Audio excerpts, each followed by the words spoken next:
Thank you, Mr. Chairman, members of the committee. Senate Bill 381 amends one statute 22A-226. This is in regards to appointment of a district coroner in each judicial district of the state. Under current law, the statute provides that a local medical society or societies in each judicial district would nominate one or more candidates for the office of district coroner. Then the county commissioners in a single county judicial district would appoint one of those individuals or another individual to be the district coroner for the judicial district. But if we have several judicial districts that span multiple counties, and if that's the case, then the statute currently provides that the county commissioners for the county that is most populous among those appoints the district coroner for that judicial district. Senate Bill 381 would add new language to this statute that in those judicial districts that have multiple counties within the district, it would authorize the Board of County Commissioners for the other counties that are less populous to also appoint a district coroner for their particular county. And so you could conceivably have two or more district coroners appointed in those multi-county judicial districts. Now, if a less populous county is going to appoint a district coroner, then that county has to pay the salary, the cost for that district coroner that they appoint. And the most populous county will still by statute appoint a district coroner for the judicial district as directed by statute. It just becomes optional for the less populous counties and those multi-county judicial districts. The additional district coroners would have all the same qualifications, job duties, responsibilities as the standing regular district coroner who's appointed by the most populous county Board of County Commissioners. This change would go into effect on July 1st. If this is enacted, I'd be happy to stand for any questions. Ranking Member Featherston. Okay. Who is now pointing to the next gentleman, and that is Representative Amix. Thank you, Mr. Chairman. And Jason, I was looking at line 30 on the first page, and it talks about the person being nominated by a local medical or societies or some other qualified person. Do we need to define some other qualified person? I don't know that we necessarily need to. That is just language that is borrowed from up above under current law. The Board of County Commissioners may appoint one of the persons nominated or some other qualified person. I'm not sure. I'll have to take a look and see if there are statutory qualifications for district coroner. Perhaps one of the conferees might know a little bit more about the office and the qualifications for it, but I'll take a look. Thank you, Mr. Chair. Representative Collins. Thank you, Mr. Chair. So the way it is now, who pays for the coroner? Is it paid for by the most populous county or by the district? My understanding is it's an employee of the county and is paid for by the most populous county. I think this was just to make clear that it wasn't going to be the responsibility of the most populous county to also pay for additional district coroners. It would be the responsibility of the other county that was making the appointment. All right, thank you. All right, other questions? The reviser. Thank you, Jason. We will open this portion of the hearing for proponent testimony. We have David Groves, Kansas Sheriff's Association, Cherokee County. If you'll just state your name, even though I just did. Yes, sir. My name is David Groves. I'm Sheriff of Cherokee County, Kansas. And Mr. Chairman, committee members, thanks for the opportunity to be here this morning to testify as a proponent on behalf of the Sheriff's Association of Senate Bill 381. As the reviser stated, current law allows for the most populous county of a judicial district to appoint the district coroner. And Representative Collins, to your question, that cost is borne by all counties within that judicial district. So for our example, in the 11th Judicial District, Crawford County appoints the district coroner. Cherokee and Labette County provide some of that cost. We pay for part of that cost. So what this would do is say, if Cherokee County wants to appoint their own coroner, Cherokee County solely would be responsible for that cost. If that makes sense. Throughout the state, only 7 counties are single county judicial districts. The rest of the state is multi-county judicial districts ranging anywhere from 2 to 7 counties. The passage of 381 would not change the qualifications, duties, terms of office, nor would it require a less populated county to appoint their own coroner. If they chose to stay under the current model, it would allow them to do that. But it does empower the boards of county commissioners of less populated counties to select their own coroner so they have a better ability to serve their citizens of their respective counties, and ensures that the most qualified person appointed and provides them the commissioners an avenue of accountability where currently they don't have. A less populated county really has no accountability for the district coroner that's been appointed to serve their citizens. And Representative Amix, to your question, other qualified persons, the statute requires that the district coroner be board certified in general surgery and meet those medical qualifications. And so on behalf of the Kansas Sheriff Association, I'd encourage and ask for your support of the passage of this bill, and I'd be happy to stand for any questions. Okay, is there questions? Yes, Representative Barth. Mr. Chairman, and thank you, Sheriff Groves. So just to make sure and help me understand, since you're with Cherokee County, you're tied to Crawford and Labette counties as well.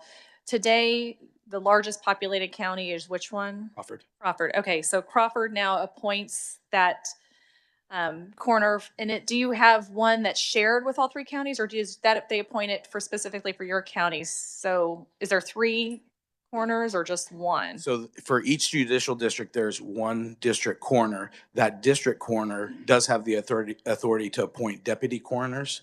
And so that's typically what we have.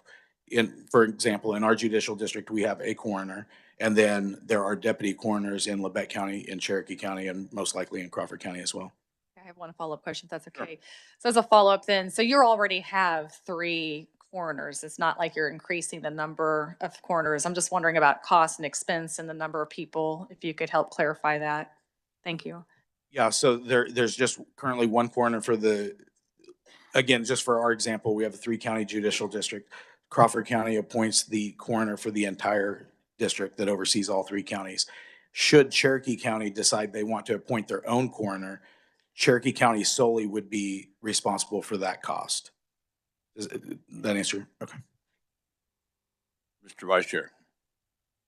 Thank you, Mr. Chair, and thank you, Sheriff, for being here. The deputy coroners they do not have to have the board certified medical thing, although their appointments for 1 year. However, does the main coroner who has those qualifications, did he have to sign off on the deputy's coroner, or can they independently make that decision? Like in your county, the death occurs in Cherokee County and the deputy coroner is called in, does it require an additional signature from the? I would assume so, but I don't know that for fact. So if a deputy coroner rules a cause of death as accidental, I would, again, this is just an assumption, that the deputy coroner conducts the investigation, conducts a report, generates a report, and that's ultimately signed off on by the appointed coroner. Thank you for that. And I know in another committee, we passed a bill, I'm not sure it's final yet, of where a advanced registered nurse practitioner can be considered what they, crazy language, death certifier, or a physician assistant can actually sign off on that matter, just as a service to rural counties where there may not be a board certified person available. So I'm not sure the status totally on that. I know it's went through the committee, and and working on it, I think, the Senate. So we'll deal with that at a later point, changing the language, I guess. Thank you. Thank you, sir. Any other questions? Yes, Dr. Gardner. Thank you, Mr. Chairman. Could you clarify for me, you're still in a one judicial district there, all three counties, but if your county would choose to have their own coroner, how is that coordinated with the other counties?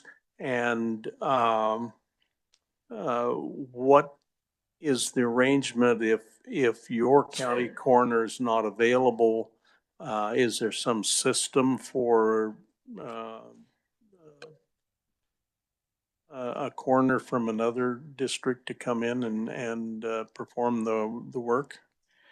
Yeah, so I would envision that, say, in our situation with three counties in a judicial district, if one of the less populated counties wanted to have their own coroner, that coroner under the, just as it is under the current law, would have the authority to appoint deputy coroners. So there would be other people to be available should the actual coroner not be available, which I can't speak statewide. I don't know how. I can speak for my circumstance. I'm in my fourth term as sheriff, and I've only seen deputy coroners. The actual coroner does not, at least, come to our county and conduct death responses. Those are only deputy coroners that do that. Okay, thank you very much. Thank you, sir. Yes, Representative Feathers. Thank you, Mr. Chair. Can you speak to how this helps law enforcement in your area?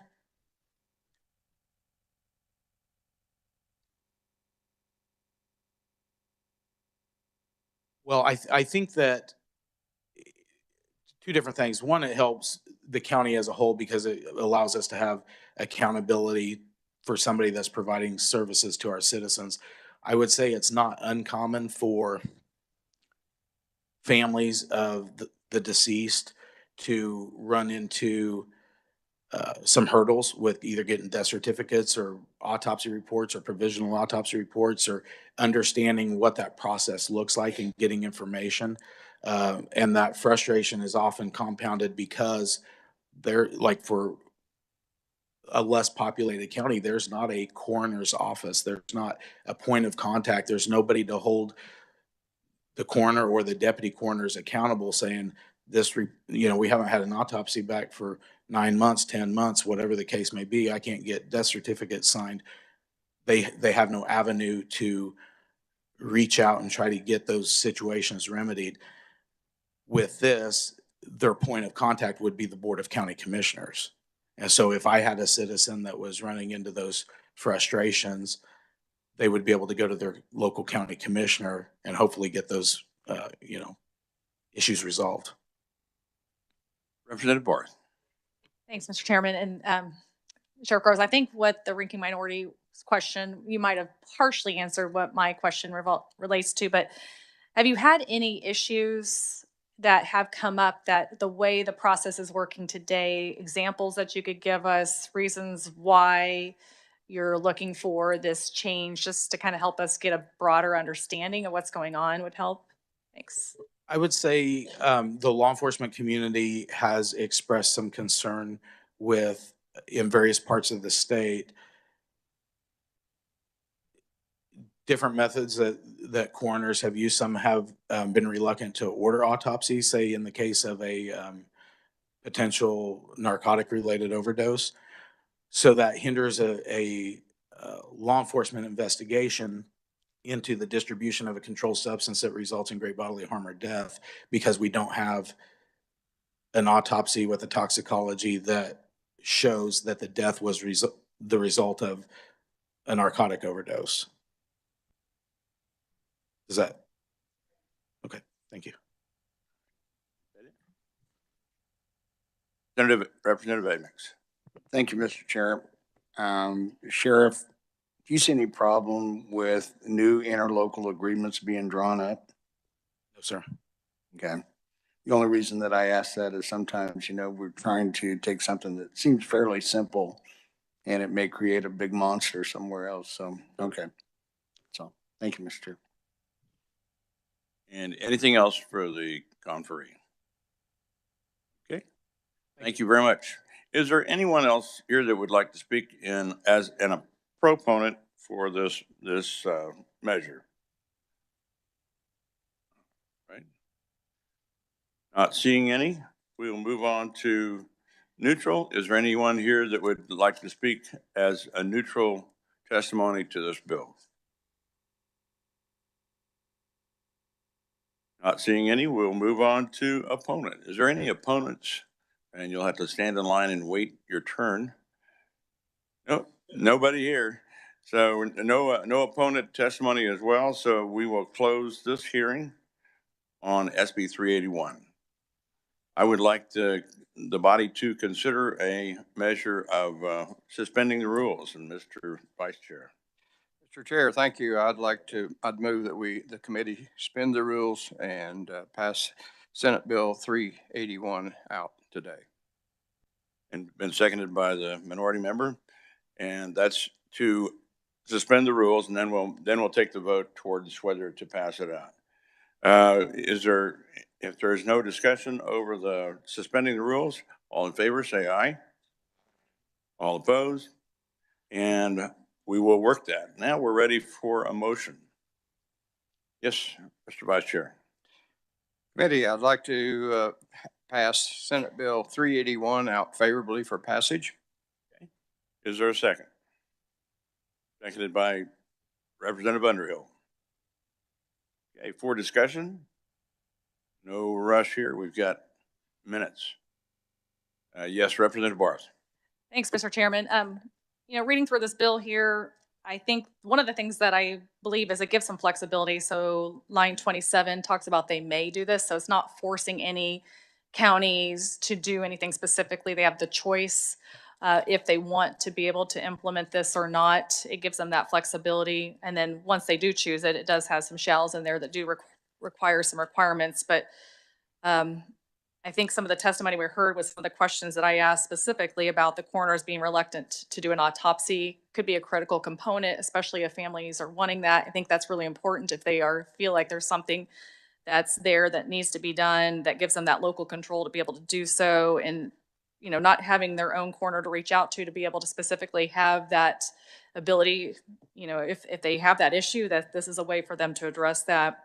And then the fact that they said that they would have to pay for it out of their own pockets, that's on them if they choose to do so then, if that's important to them. And then also just the issue with the timeliness of the death certificates, I feel like this gives them that ability. So if they choose to do that, this is, the flexibility for them to do that. And I don't see that it has any issues, locally that I can foresee at this point. So I'd be for it. Thanks.